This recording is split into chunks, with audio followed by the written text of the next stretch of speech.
we're going to go ahead and continue with our post-race media availabilities. We've now been joined by our race-winning team. We're joined here by Justin Marks, who's the owner of Trackhouse Racing, and the race-winning crew chief, Stephen Doran. We will go ahead and take questions. If you have questions for Justin or Stephen, go ahead and raise your hand. We're going to work to get a microphone to you. And who would like to kick us off? All right, we'll start up front with Jordan.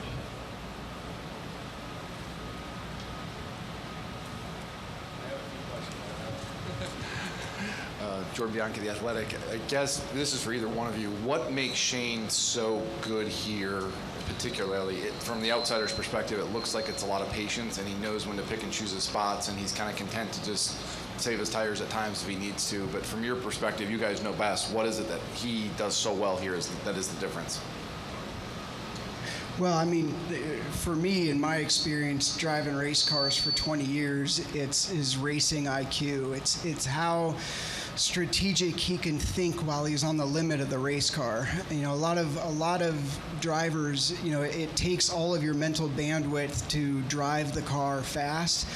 And Shane's one of these guys that can drive the car at the limit, but be thinking bigger picture stuff. So he knows where he is in the race.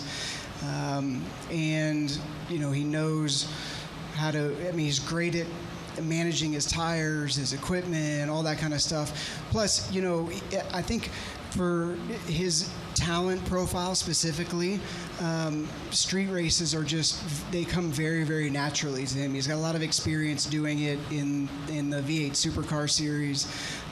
But I think really in races like this where everybody is working so hard just to get the apexes and get out of the corner the right way and all that, he does that just naturally while he's thinking about bigger picture stuff, so he can really put the whole race together in a super impressive way. Yeah, just to add to what Justin said, like you watch him and he's like a machine out there. He makes no mistakes and he just waits till somebody misses an apex in front of him and he pounces on them, and he just drives through the field. You saw it yesterday and today. His laps are so consistent, and that's part of why he saves his tires so well. He is coming in here now, you know, he's a road course guy, and the emphasis for you guys, has it been the road courses? Like, that is how we're going to punch our playoff ticket. We need to maximize our opportunities on that, and, you know, the ovals are the ovals, but it's about road courses at the end of the day. Well, I think it's a unique project with Shane, and you know, I wouldn't do this, or we wouldn't be doing this if we thought, okay, we can go win road courses and then we just know we're not going to run that good on the ovals because he's never done it before. At this level of the game, you have to be a complete package, and for his level of intelligence and how he studies and how he adapts and how he learns, there's a real opportunity here for him to figure the ovals out and get fast at the ovals and be a complete Cup driver. I think we've seen him coming that way just in the last month and a half. I mean, he's pretty consistently top 20 now on the ovals when he started, you know, running kind of like 32nd. And I think that development is just going to continue. So, you know, what I think when you think about the project, it's like, okay, we've got somebody who's talented and that we can make a Cup driver out of, and while he learns in the meantime, we can win a ton of road courses and punch that ticket to the playoffs and give our sponsors a ton of return for their investment. Last question. There's a bit of news this week, obviously, with the team. Suarez not returning next year.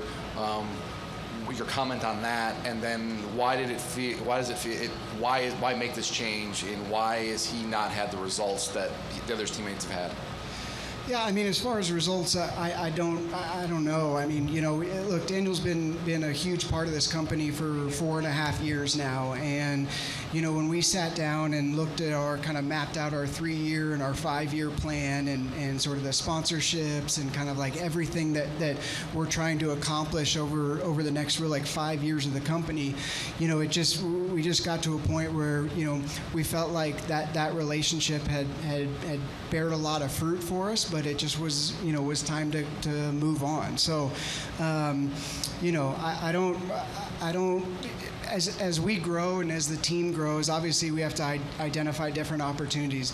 Look, Daniel has been a huge part of this company and a great friend of mine. You know, we met last night, me and him, in the hotel for an hour down in the lobby, and we talked about our time together, everything that we've accomplished together, and him and I are in a really good place.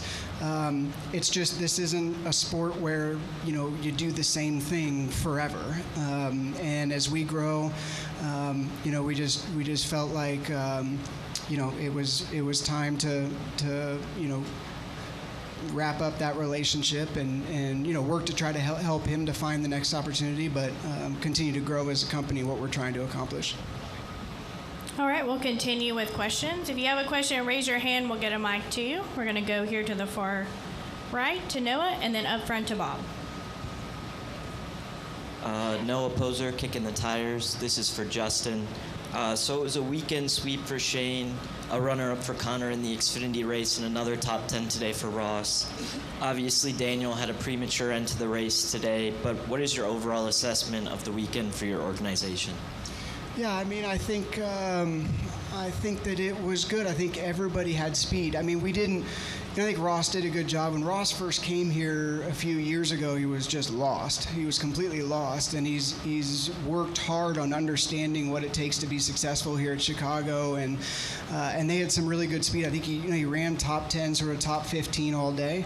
Obviously, Shane does his thing, and then we just didn't really get an opportunity to see what Daniel had. I mean, he had a great start, passed some cars in the beginning, but then got tore up, and we just didn't get an opportunity to see it. So I think, you know, we focus hard on every race, but this is one where, you know, we've got a race car driver and a race team inside of the building that is so elite at this place that, you know, we try to learn from it and try to, you know, replicate it, whether it's on the engineering or the car side or on the driver's side. So from an effort, I'm always giving my team an A, and you know, I think that I think the one, like I said, the one had a good day, and I really wish that the 99 would have been able to complete their day, because I think we could have put together, you know, I think we could have put all three cars in the top 10.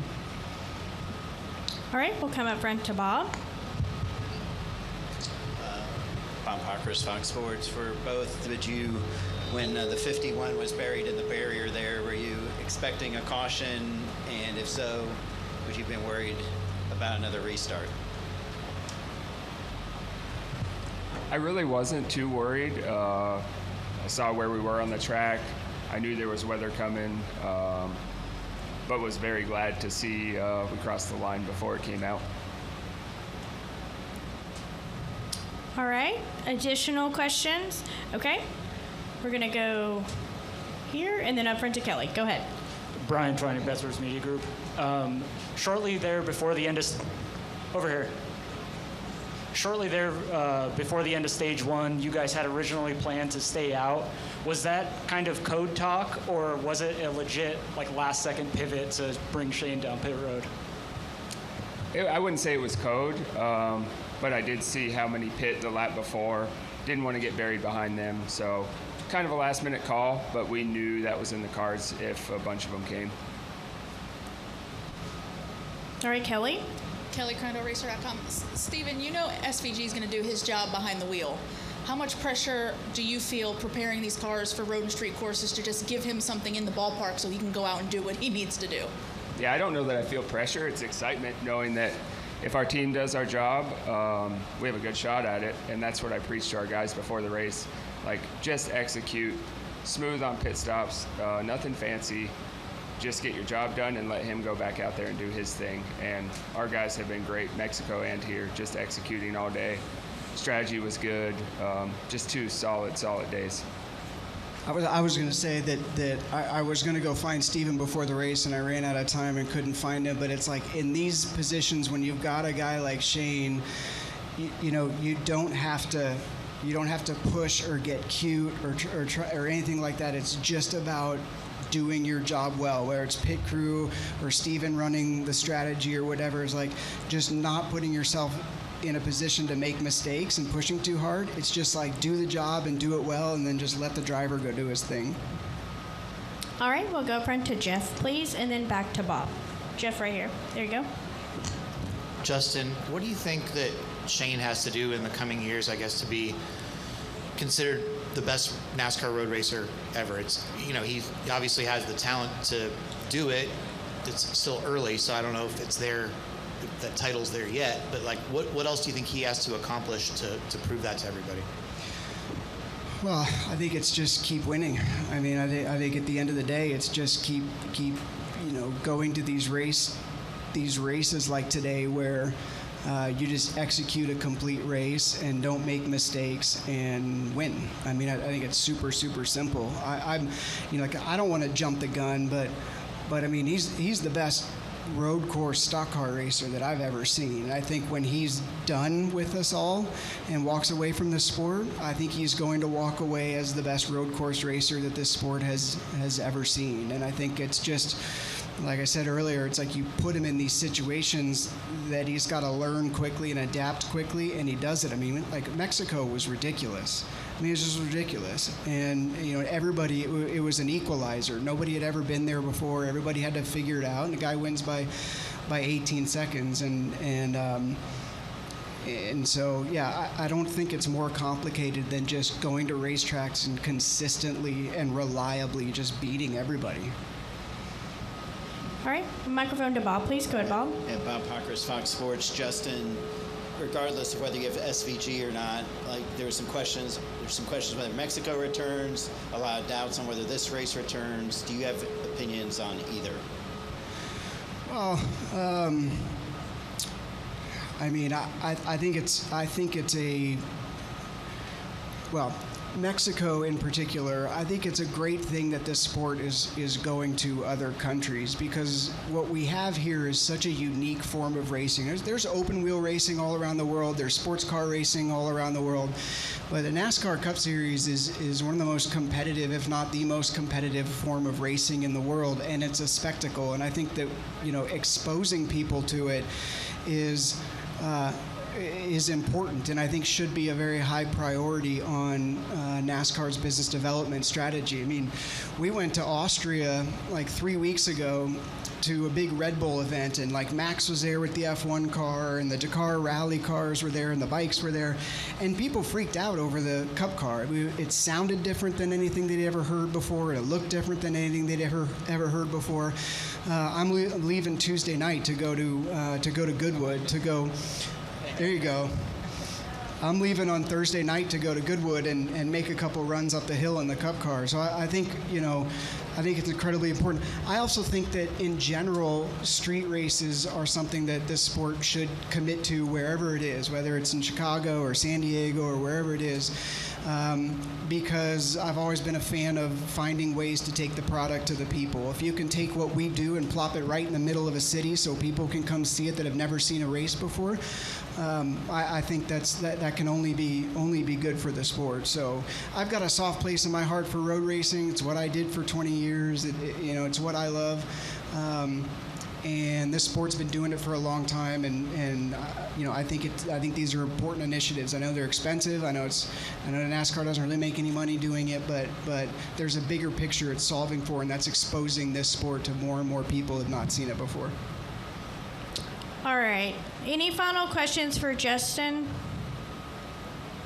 or Stephen? All right. Justin, Stephen, thank you for spending time with us. Congratulations again. You are excused.